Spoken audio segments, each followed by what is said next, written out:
Vasudevaya. Om Namo Bhagavate Vasudevaya. Bhagavad Gita, Chapter 2, Text 49.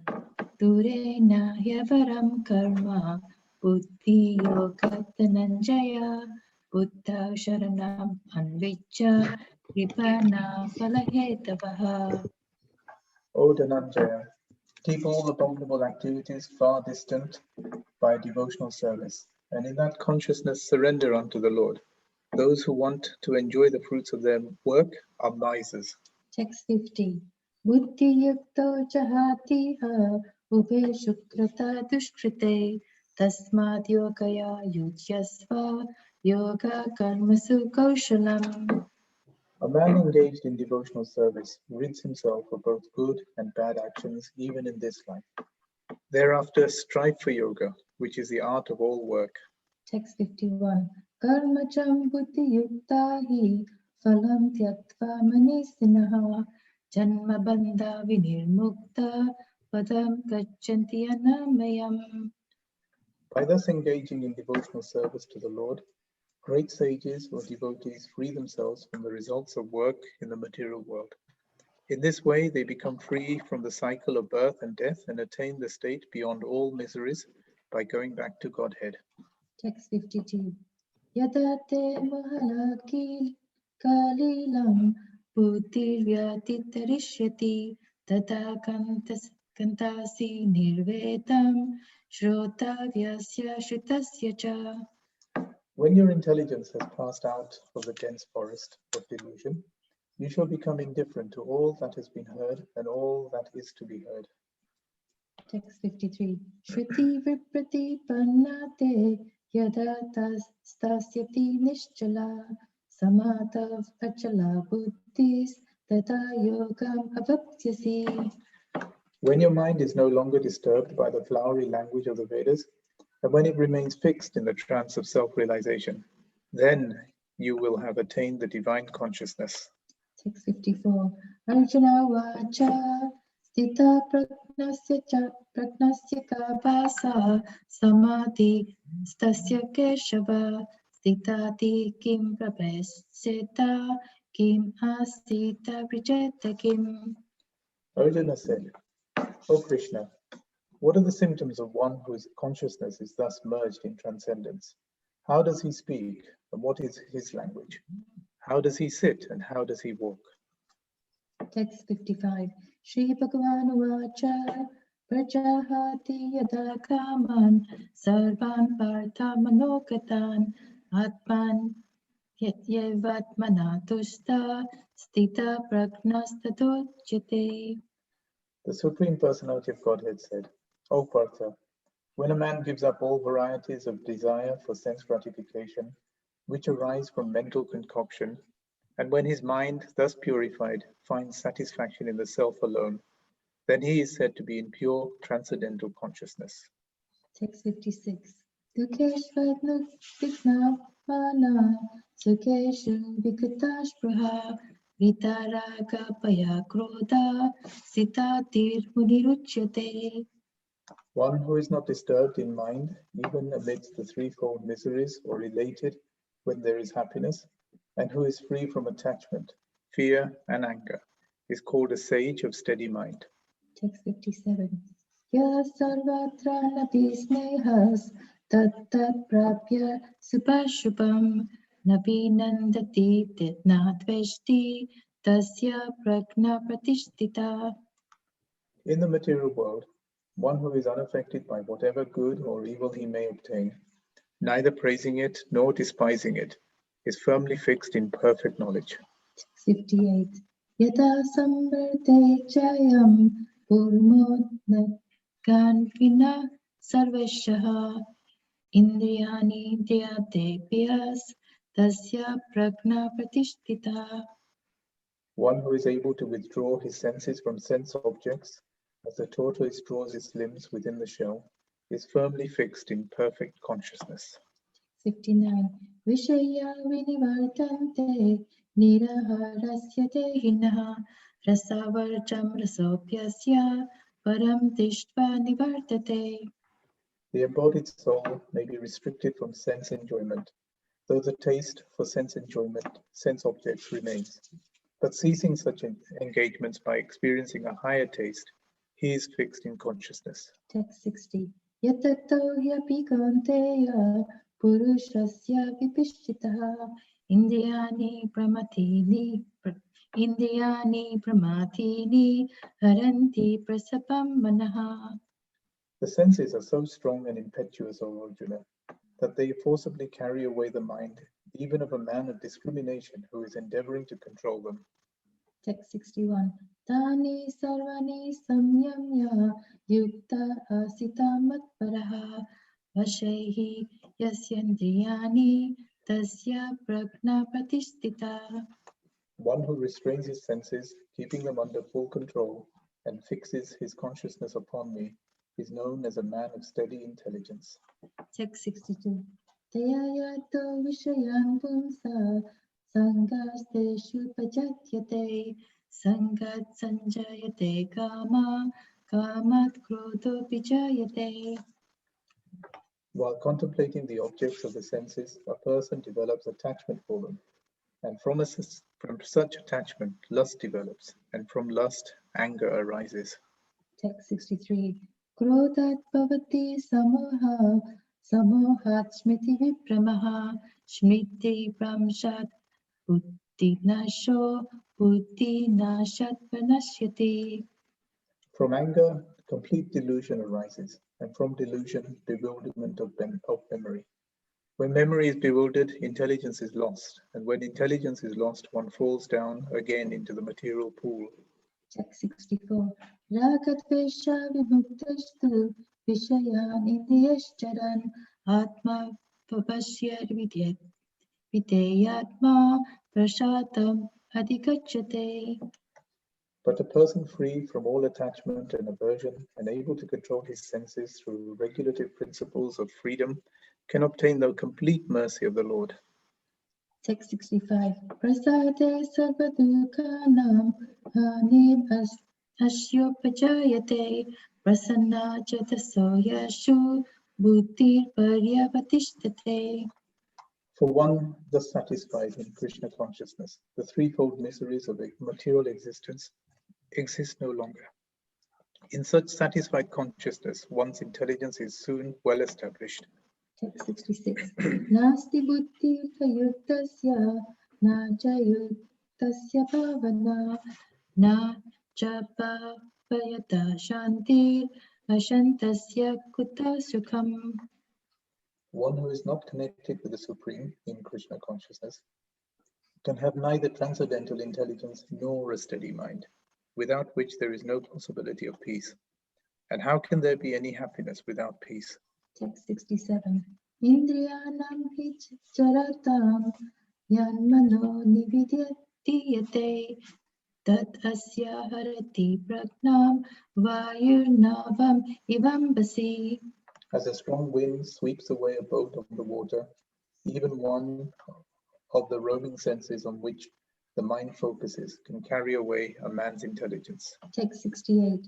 Tasmat yasya mahabaho nikrihitani sarvashaha indiyan te payas tasya prajna pratisthita. Therefore, O mighty armed one, whose senses are restrained from their objects, is certainly of steady intelligence. Text 69. Yanisha sarvabhutanam tasyam jagarti samyami yasyam jagrati bhutani sa nisha pashyato munehe.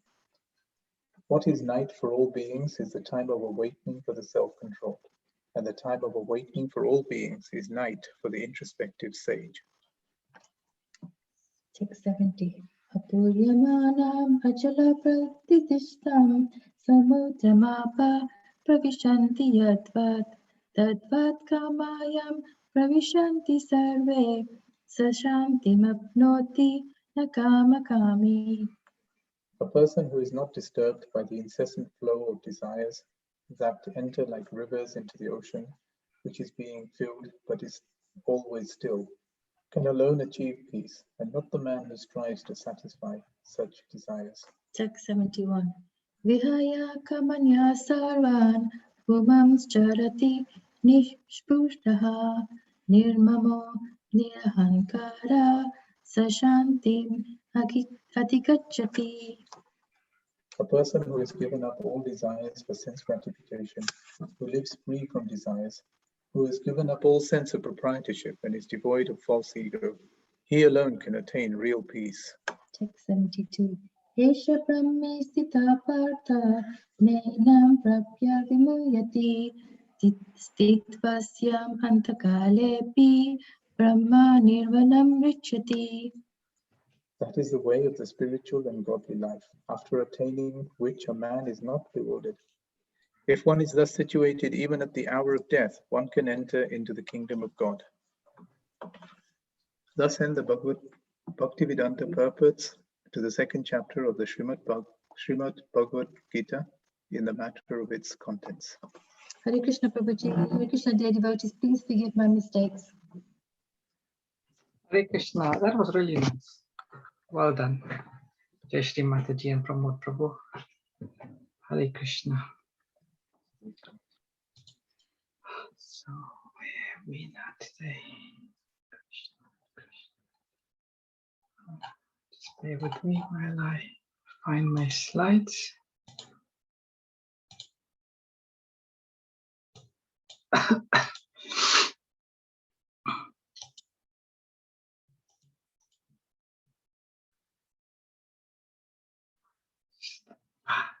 Sorry.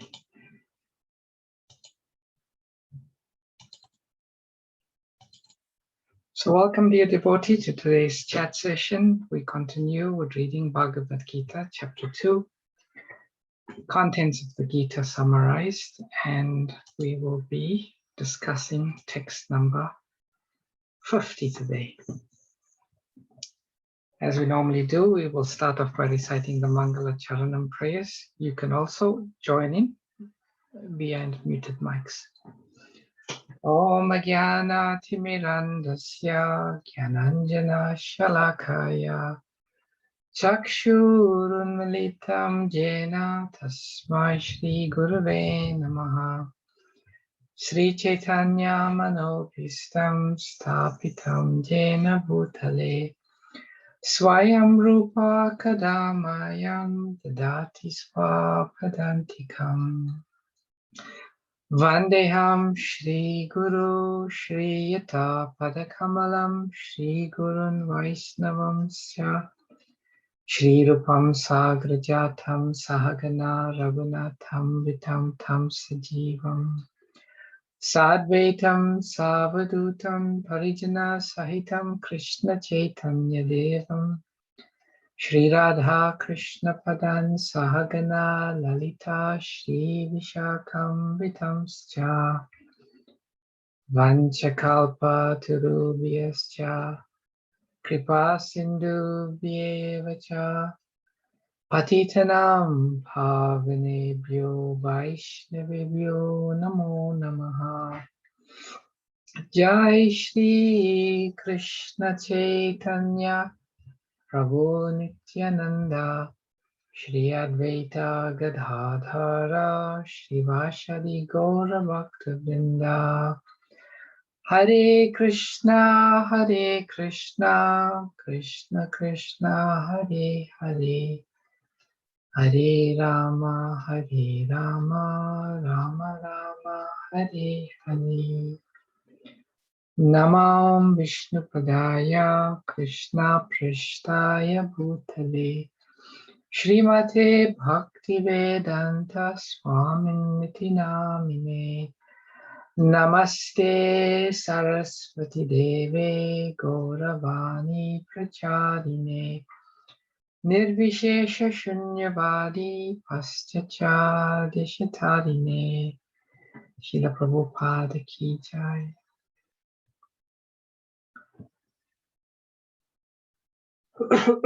So text number 50.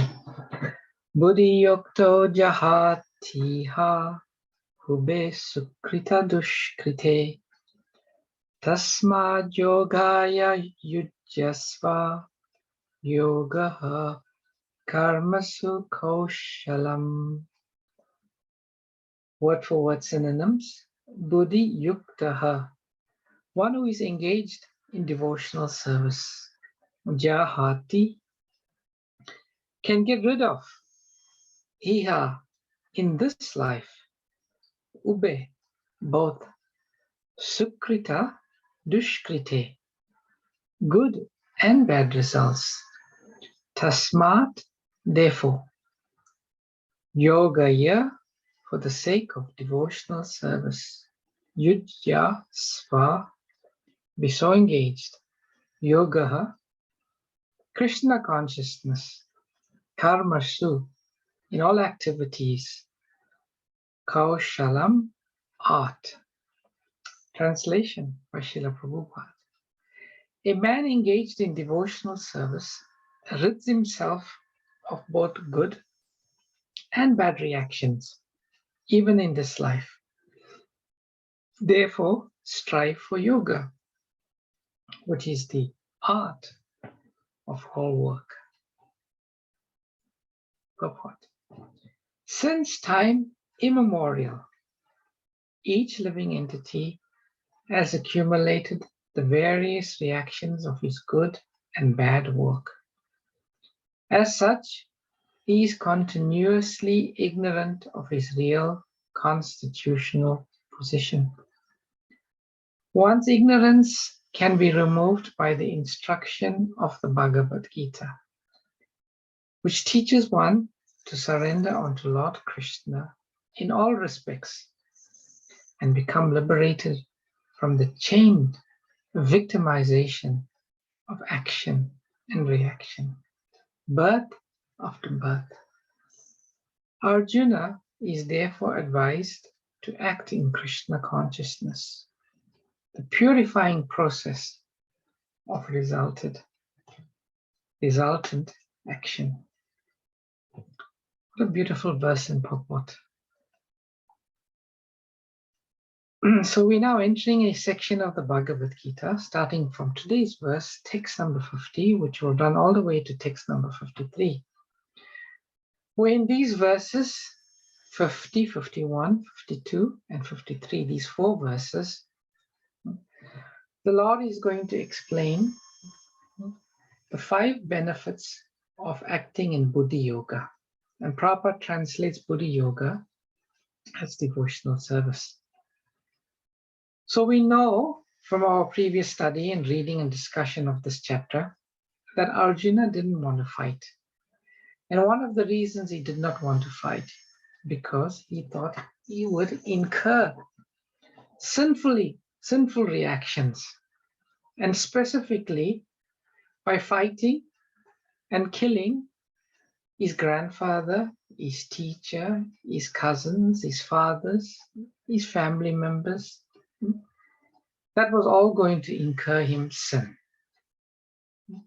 And because of this thought of incurring sin, because no sane, wise person will want to incur sin, because as we read in the purport, sin just binds us more and more and more and more. So this was one of the arguments he made. Now Krishna will start to explain how Arjuna has got it all wrong. There is a particular art in which one can work without incurring any sin. And that is the art that Arjuna needs to learn. And this is very, very relevant to us because this is what we need to learn. Prabhupada says very nicely in the purport that we, through many lifetimes, we've accumulated mountains and mountains and mountains of both Sukrita and Dushkrite. And Prabhupada puts it so beautifully. We have become victimized by this, chained victimization. That means we are completely trapped in this material world by the simple law of action and reaction. And anyone who wants to become free from entanglement in this material world has got to learn the art of how to work without incurring any reaction. Now, if you go to Amazon today, you can see so many books.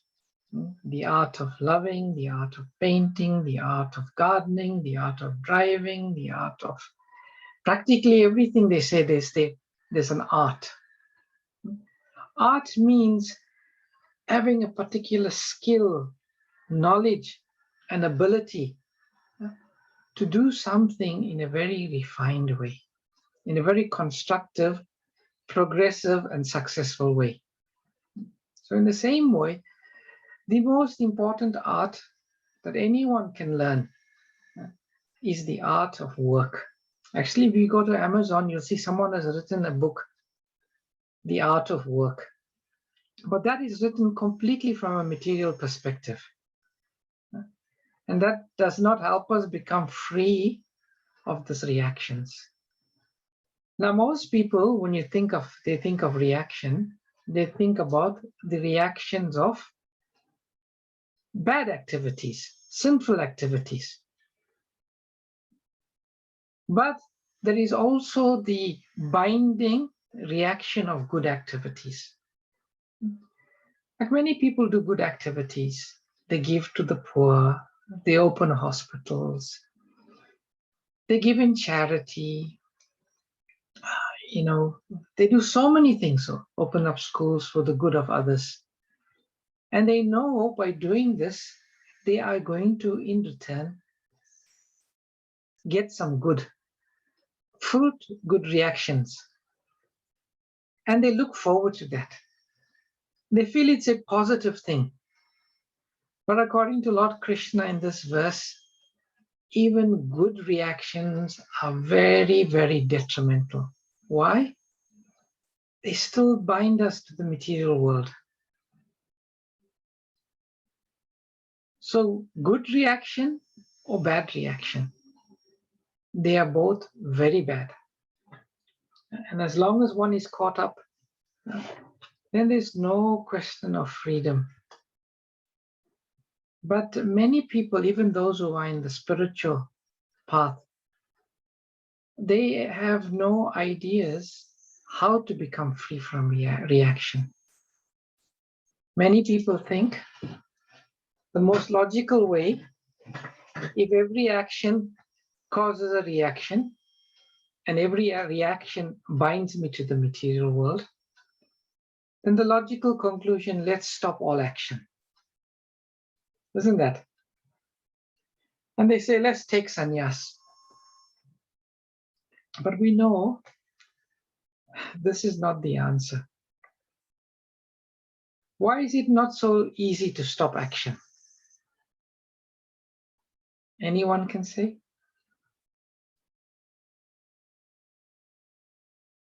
Why is it so difficult to stop any action?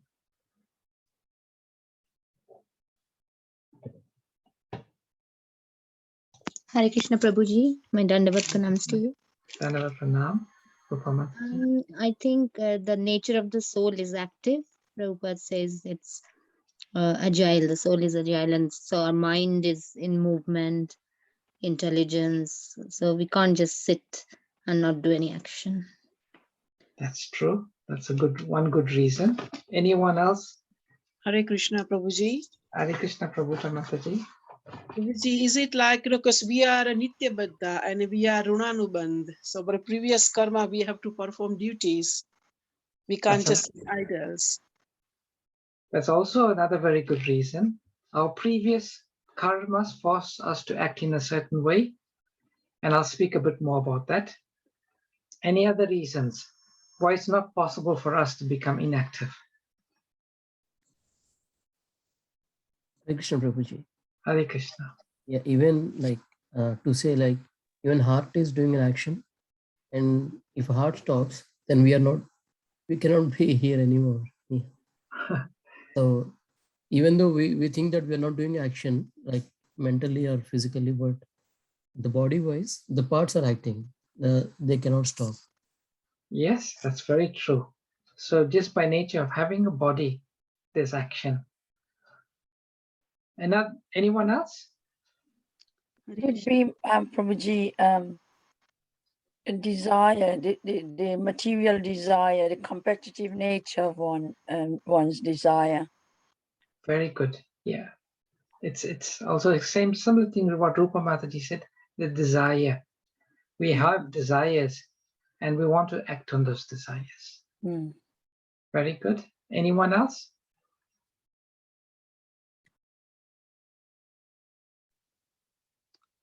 Hare Krishna, Prabhuji.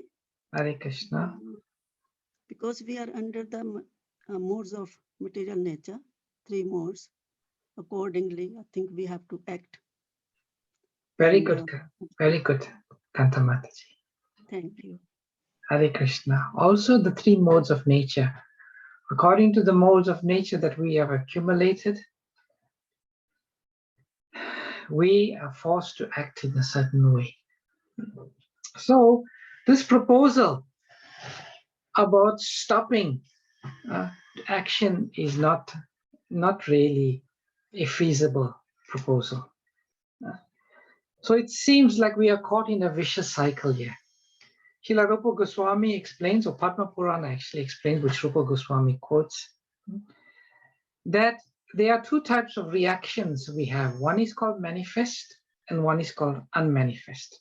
Manifest is where we have some sinful action either from this life or previous lifetimes, and it's taken place and it's paid for. But there's another type of sinful reaction, the effect which is unmanifested. And Padma Purana explains that there are 4 stages. One is it's completely unmanifest. That means there's no perceptible effect. Like we may have did some sinful activity in the past or even some pious activity in the past.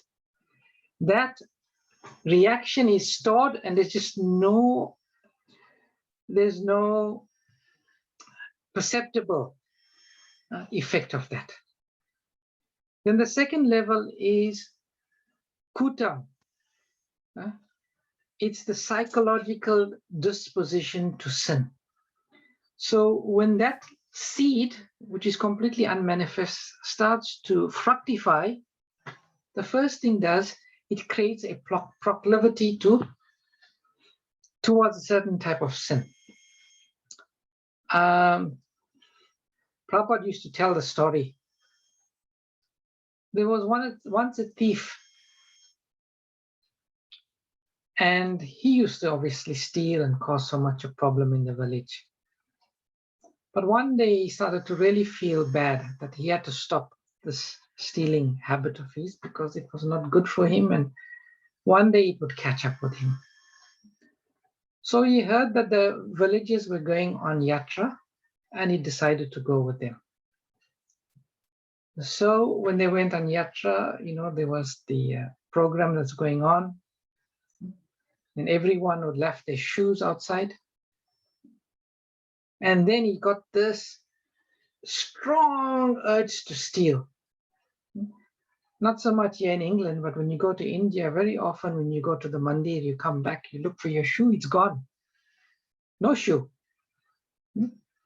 There are thieves that steal shoes.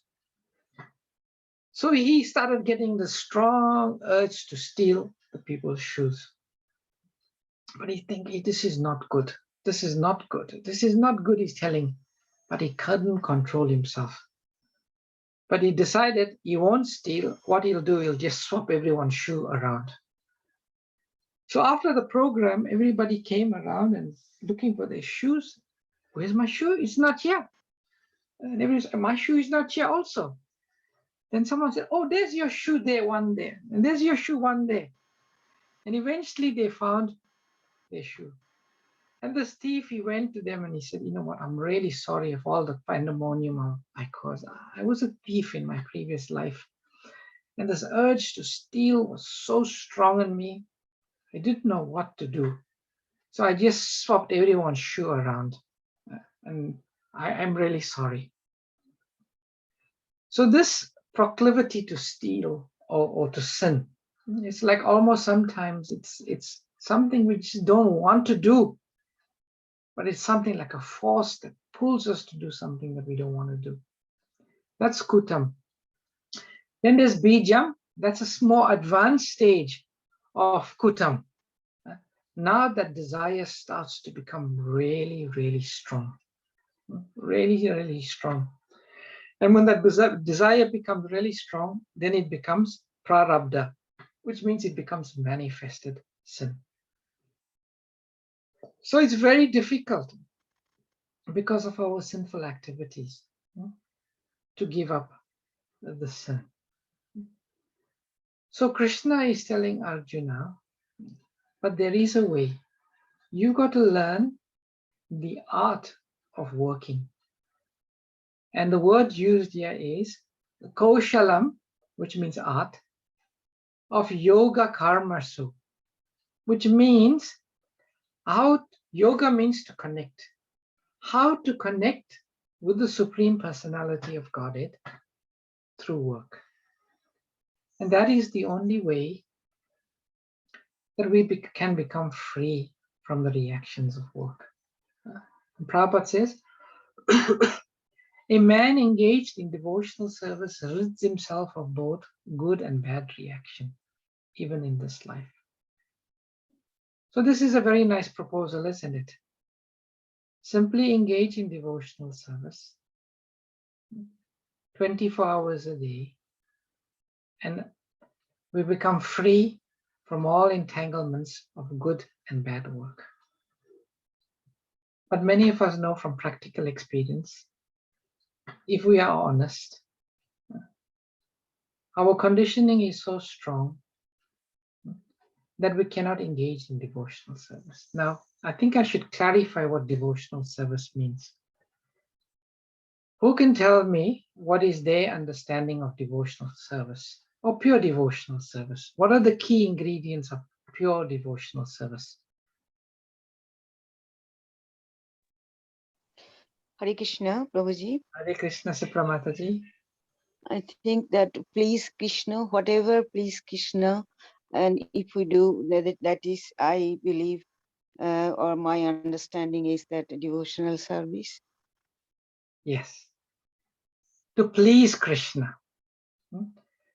There is a few added elements to that. You give the most important ingredients. It must be devotional service means to act with a specific desire to please Krishna. Would anyone like to add a bit more elements to what devotional service means? Hare Krishna, Prabhuji. Yes. Without expecting any returns. Without Yes. expecting any returns. Specifically, materials, karma, and yoga. Yes, very nice.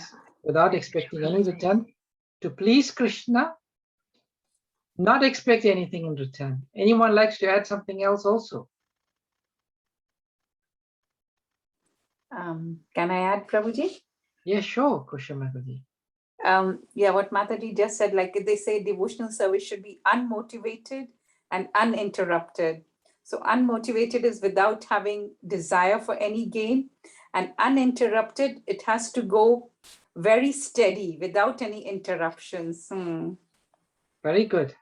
That's Very fine. nice, Kusha Mataji. Thank you. Anyone likes to add anything else? To be committed and be sincere. So it's no point you are actually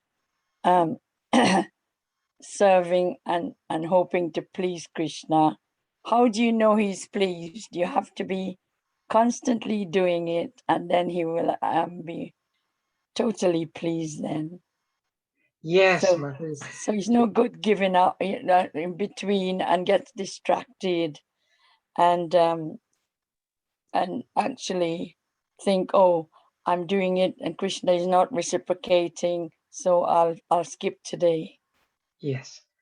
So Sapra Mataji mentioned with a mood to please Krishna. Yes, mood, yeah.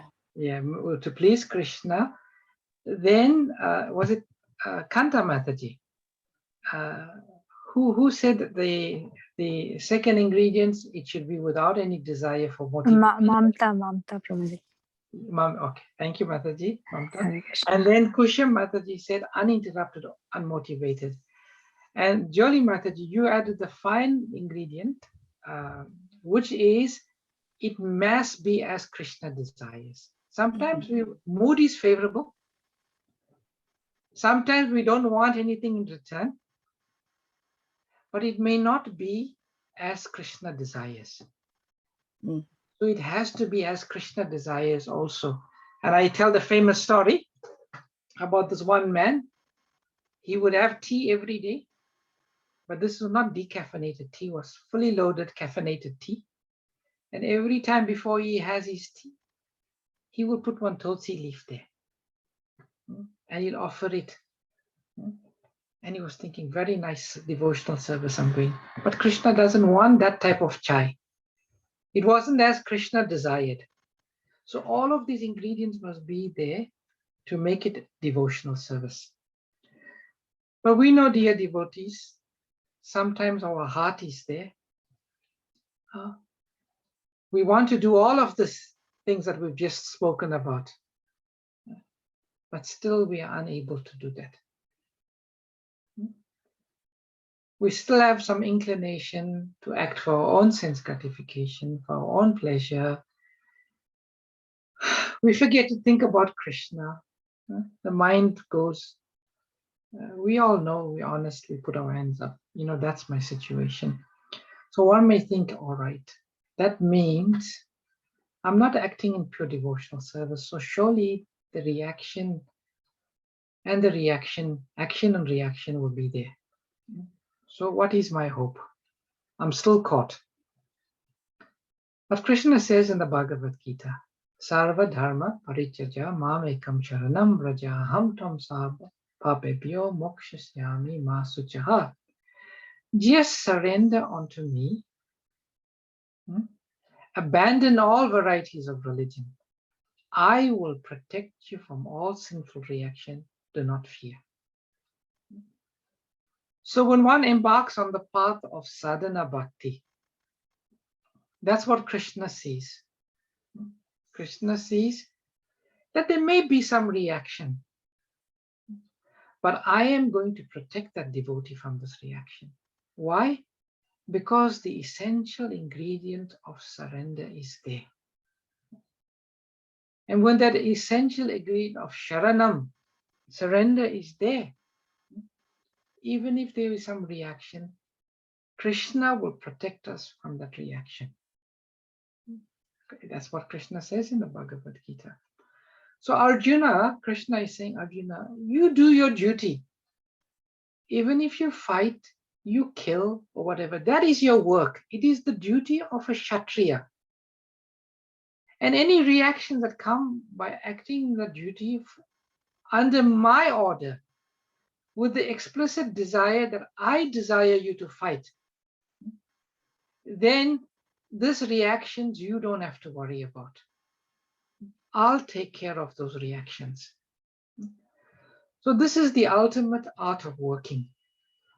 And as we advance in Krishna consciousness, then we'll come to a stage where our maturity becomes more complete. Just like in the Srimad Bhagavatam, Prahlad Maharaj says, I cannot not think of you, my Lord.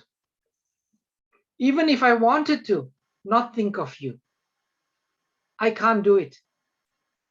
Because just like iron filings are naturally attracted to a magnet, my mind is drawn towards you. So dear devotees, there is a stage in our spiritual development called the stage of ruchi, taste. You know the different stages. The first one is what? Shraddha, faith. Then sadhu sangha, associate with devotees. Then bhajana kriya, taking spiritual life more seriously, surrendering to Guru. Then anartha nivriti, the unwanted things in the heart starts to go. by practice. Then fixed, nishta, and then ruchi, taste. And if we all stick to our Krishna consciousness, they will come to a stage where we reach, it's called ruchi, taste. And at that stage, we do not even have to try to think about Krishna. 24 hours a day, we will automatically think, as Prahlad says, I cannot not think of Krishna, just like iron filings are drawn to a magnet. And when we think about Krishna all the time, there is absolutely no reaction. There's no question of any reaction. And from that stage onwards, our spiritual life goes very quick, very fast. It progresses. And that certainly is going to take place for all of us. And that is the process of Krishna consciousness. It's an art. It's an art, and it's only, this art is only available in the process of devotional service. As Srila Rupa Goswami says in the Nectar of Devotion, one of the first characteristics of pure devotional service is kleshagni. There is no other process, the process of jnana, the process of karma, or the process of yoga, that can destroy kutam, or the unmanifested stage. But devotional service can destroy all stages of sin completely. It is the only process that can do that. So this is the real art of working. And what is beautiful about this? In any stage of life, if this art of working was only accessible to the renunciates, only those who could give up everything, it would not be a very, firstly, appealing process. And secondly, it won't be a very commendable process, because something to really be embraced, it's got to be very inclusive. So this process can be practiced by anyone at any stage. We see in the Bhagavatam, Dhruva, Prahlad, demons, the wives of the Brahmanas, animals. Actually, what Srila Vyasadeva does in the Bhagavatam is wonderful. He shows the potency of bhakti by doing role reversals. In the Bhagavatam, children become higher than parents. Prahlad becomes higher than his father. Women become higher than husbands, the wives of the Brahmanas. Kshatriyas become higher than Brahmanas, Bali Maharaj. Animals become greater than human beings, Gajendra. Demons become greater than demigods, Vritrasura against Indra. So Srila Vyasadeva does something very beautiful in the Bhagavatam. He reverses traditional roles and models and examples just to show how bhakti triumphs everything in life. That is the power of devotional service. In the Sri Chaitanya Charitamrita, Sri Chaitanya Mahaprabhu gives that example. There's the story of the Kurma Brahmana. Sri Chaitanya Mahaprabhu met the Brahmana in South India. And Sri Chaitanya Mahaprabhu lived in his house. And he was a householder.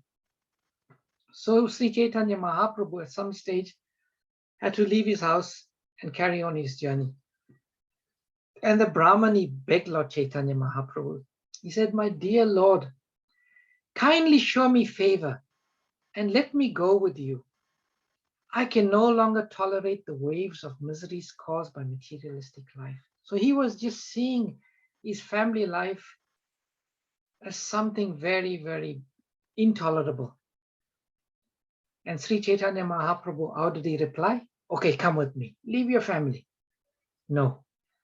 Sri Chaitanya Mahaprabhu said, don't speak like that again. Don't speak like that again. Better to remain at home and chant the holy names of Krishna always. Actually, he said in the Srimad Bhagavatam that by chanting of the holy names, more sin is destroyed than we can even create to one who is chanting the holy name. And then Sri Chaitanya Mahaprabhu told him, instruct everyone to follow the orders of Lord Krishna as they are given in the Bhagavad Gita and Srimad Bhagavatam. In this way, become a spiritual master and try to liberate everyone in the land. And the purport of Srila Prabhupada is so beautiful. Sri Chaitanya Mahaprabhu further advised the Brahmana Kurma, if you follow this instruction, your materialistic life at home will not obstruct your spiritual advancement. Indeed, if you follow these regulative principles, we will again meet here, or rather, you will never lose my company. Purport by Srila Prabhupada. This is an opportunity for everyone. If one simply follows the instructions of Sri Chaitanya Mahaprabhu under the guidance of his representative and chants the Hare Krishna mantra, teaching everyone as far as possible the same principle, the contamination of the materialistic way of life will not even touch him. That means sinful reaction cannot touch such a person. It does not matter whether one lives in a holy place like Vrindavan, Navadvip, or Jagannath Puri, or in the midst of European cities where the materialistic way of life is very prominent. If a devotee follows the instructions of Sri Chaitanya Mahaprabhu, he lives in the company of the Lord. Wherever he lives, he converts that place to Vrindavan and Navadvip.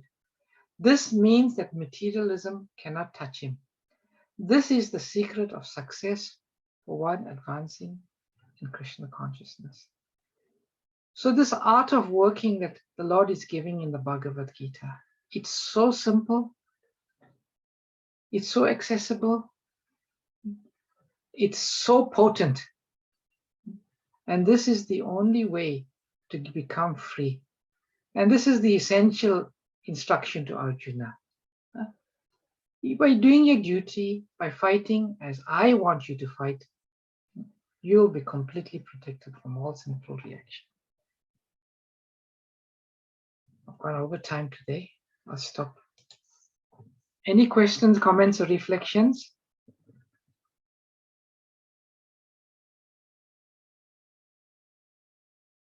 Hare Krishna, Prabhuji. Hare Krishna. Mamta, I'm just wanted to ask you, like, as Krishna wishes, as Krishna wishes. Yes. How does one know as Krishna wishes? Very good question. Very good question. To act as our Krishna wishes, there's a few ways you can know. First and foremost is if you follow the instructions of the Guru, who is the representative of Krishna. The Guru is the representative of Krishna. If you follow the Guru, you will be certain this is as Krishna wishes. Then there's the Vaishnavas, the devotees of Krishna. They know what Krishna wishes, wants for us. If you follow them, if you have any doubt if what you're doing is what Krishna wishes us to do, you ask the Guru, you ask the Vaishnavas. And lastly, there are books like Bhagavad Gita, Srimad Bhagavatam, where one can see very clearly through the lives of Krishna's devotees and through Krishna's own instructions what he wishes us to do. So there can be no doubt There can be no hesitancy. There can be no vagueness, Mataji. It is all there. We can have full confidence if we act according to Guru, we act according to the Vaishnavas, we act according to Shastra, it will be according to what Krishna wants. Does that answer your question? Thank you, Prabhuji. Thank you. Yes, Prabhuji. Thank you. Hare Krishna. Hare Krishna. Hare Krishna. Any other comments, questions, or reflections? Hare Krishna, Prabhuji. Hare Krishna, Mataji. So, Prabhuji, sometimes we get so bogged down into thinking which stage of sinful kutam or what levels are we burning off or responding to, or we are experiencing sort of bad times. Instead, if we just focus on just our devotional service in terms of chanting, and that, would that be more beneficial than to worry about what stage of burning of sinful reactions we are at? Yes, definitely, because Krishna says in 1866, do not fear. I will protect you from all sinful reaction. Krishna says very explicitly, do not fear. We should just do our devotional service and have faith in the word of Krishna. Do not fear. Do not fear. Yes, so definitely we should not worry about. Someone may ask the question then, if devotees of Krishna have no sinful reactions, we see devotees sometimes suffering. The Pandavas going through so many tribulations. Sometimes the devotees get sick. Sometimes the devotees have some difficulty in life. What is that? Who would like to answer that question? If someone challenges you, Emma Mataji, you are a devotee. Last week you broke your leg. Sorry, I'm not this. Or something happened to you. Where's your Krishna then? You said he protects you from all sinful reactions. I can see you getting reactions in your life, and I see other devotees of Krishna getting reaction. Hare Krishna, Prabhu. Hare Krishna, Prabhuji. Okay, who would like to answer this? Prabhu, Kanta Mataji. Okay. Prabhuji, is it a karmic reaction? No, it's not a karmic, because we know Krishna said, my devotee does not get reactions. Hare Krishna, Prabhu. Yes. Can I? Is that okay to say? Hare Krishna, Prabhu. Nitai Mata. Okay, Nitai Mata, you go, and then we got Kanta Mataji after that, and we've got. Oh no, Prabhu. Let Mother Mataji speak then first. No, you carry on. I'm giving you the liberty, Mataji. Okay. I was thinking, I can say, only I broke my leg. Maybe something major would have happened to me. And and in this way, it's a kind of purification also for me. And something major, nothing happened to me, only I broke my leg because I didn't die. I can think like that. Yes. So from your perspective, you're not seeing it as sinful reaction. You're seeing it as sinful reaction, but you're not. But when you break your leg, Mataji, what do you think? That this is my sinful reaction, but Krishna said he's going to protect you from that sinful reaction. So from Krishna's side, what is going on? Because it would have been major. My reactions, so I take it like that, Prabhu, and that's all I can say. And maybe I'm not right. Does that mean Krishna has not kept his word? That you surrender to him, but he's still giving you reaction? Okay. Anyone else wants to say? Let's see. Prabhu. Yes. 10 months ago, I broke my left hand. Yes. So after a few days, I started to feel, thank God, my right hand is all right. So God gives punishment, but at the same time, he looks after the devotee. Okay. Thank you for that realization, Mataji. Can I say, Prabhuji? Yes. As Krishna wishes. As Krishna wishes. That's what I would say. Because he knows everything, my future plan. He is very foresighted. So he knows everything. What is good for me, what is bad for me. Before I used to think, maybe I was also learned lessons where it is your previous karma which you do, or karmic reaction, but you're saying it is not a reaction. It's like how you take in this granary, you have this big pot where you pour the grain. The old grain comes out and the new grain goes in. So there's only one entry and one exit. So when you pour in the grains into this box, so the first one which comes out is the old grain, and then as you put in more new grain, then it takes time for the new grain to come out. So even though we are doing all the good things, we still have to get out that old grain, and whatever that old grain karma, that is being what we are facing now. I don't know whether that is true or not, Prabhuji. There's still karma. Well, the essence of it is Krishna has kept his word. Krishna does take the devotees' reactions. He does destroy it. But our acharyas explain there's two reasons that we may see a devotee suffering. One is Krishna uses his devotees to teach others. Secondly,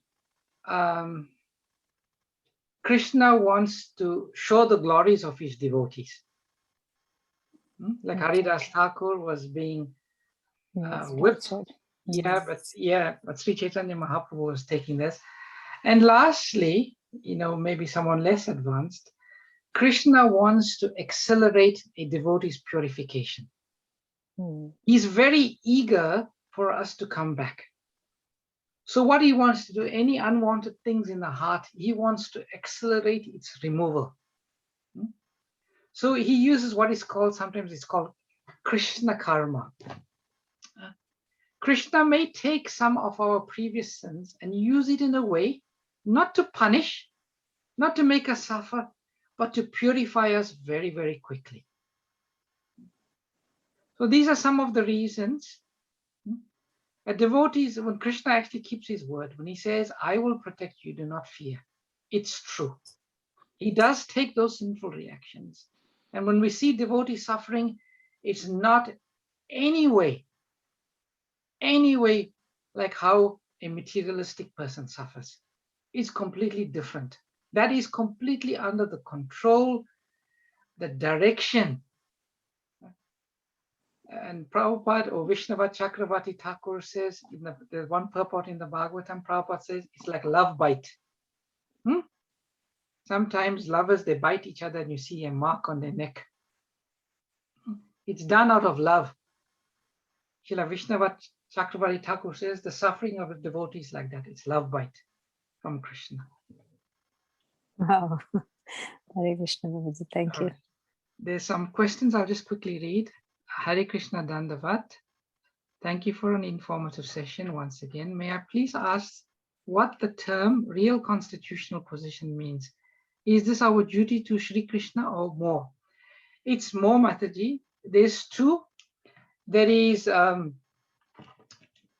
conditional dharma, and then there's constitutional dharma. Conditional dharma is Varnashram. I am a Kshatriya, all of that. That is the conditional dharma. But constitutional dharma means the intrinsic nature of the soul. The intrinsic nature of the soul is that we are servant of Krishna and we are meant to give pleasure to Krishna. So when we talk about constitutional position, we're talking about the dharma of the soul.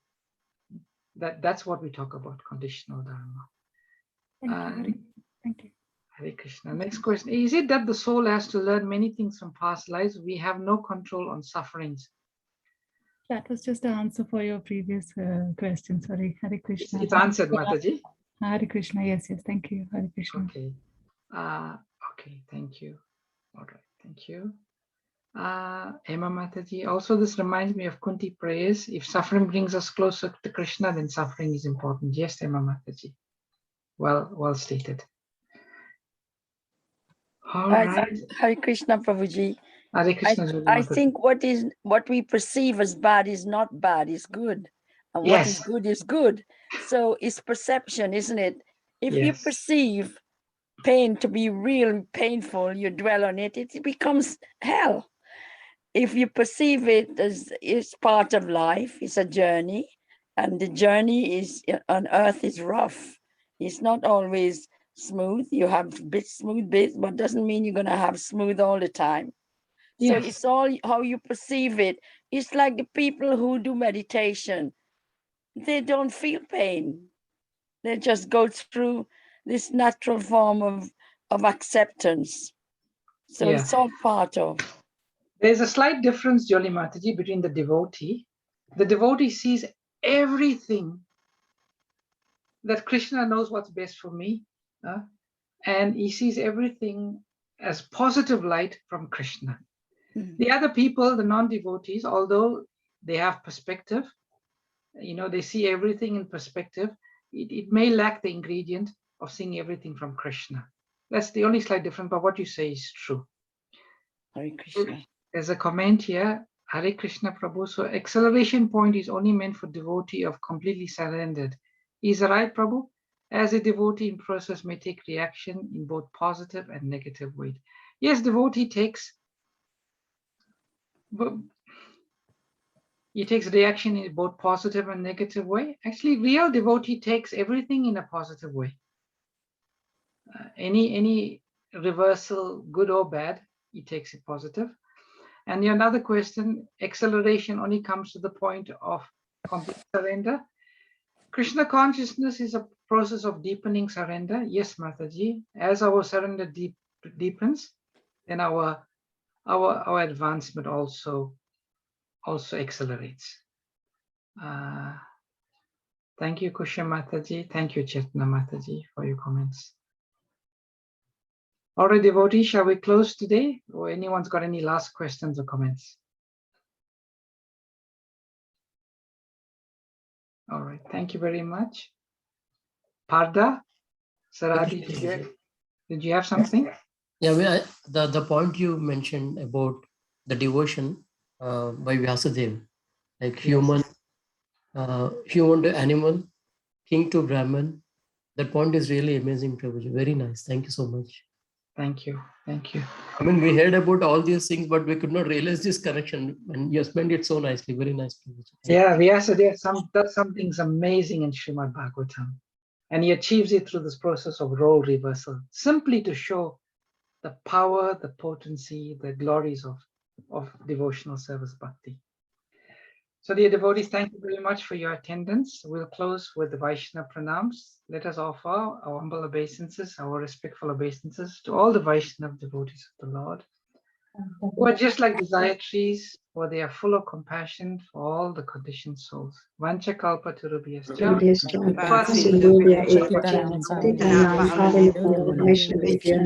Santakoti Vaishnava. Thank you, Prabhu. Wonderful class. Thank you. Hare Krishna. Hare Krishna. Hare Thank you, Krishna, Prabhu. Prabhuji. Hare Krishna, Prabhuji. Hare Krishna. Hare Krishna, everybody. Hare Krishna. Hare Krishna, Prabhuji. Hare Krishna. Hare Krishna.